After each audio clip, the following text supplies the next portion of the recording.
مهر ماه شد و باشگاه‌ها خلوت، کلاس‌های تقویتی خلوت، کلاس‌های زبان خلوت. چرا؟ به خاطر اینکه والدین فکر میکنن اگر بچه رو توی دوران مدرسه کلاس بفرستن درسش ضعیف میشه. اشتباه میکنی عزیز من. شما در زمانی که بچه‌تون داره تحصیل میکنه میتونی ازش یک ورزشکار موفق، یک هنرمند موفق و حتی یک انسان موفق و قوی بسازید. چطور؟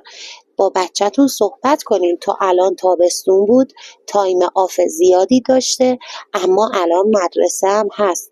چرا ما عوض این که مدیریت حل مسئله، مدیریت زمان رو به بچه هامون یاد بدیم، در عوض بهشون فرار و حذف یه سری موارد رو یاد میدیم؟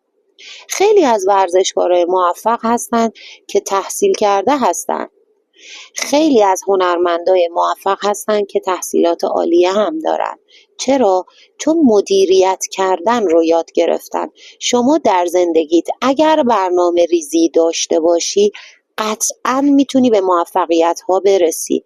پس چه بهتر که از بچگی مهارت های زندگی رو به بچه هات یاد بدی که یکی از سرفصل‌های خیلی مهمش مدیریت حل مسئله است.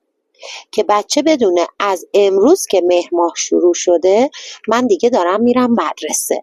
خب پس باید تایم باشگاه هم رو بچینم، تایم کلاس زبانم رو بچینم، مدرسه هم بچینم و درسم هم بخونم.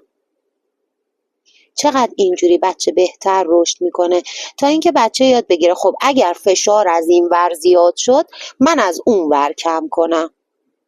خب پس اونوریه چی میشه؟ اونور میمونه. حالا رفت تا تابستون دیگه دوباره بچه بخواد بره کلاس.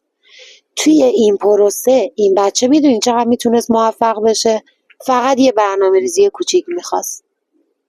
پس بهتره بچه هامون قوی بار بیاریم که بتونن در زمانهای مختلف با برنامه ریزی درست مسیری رو که دارن طی میکنن برن جلو و به موفقیتاشون برسن.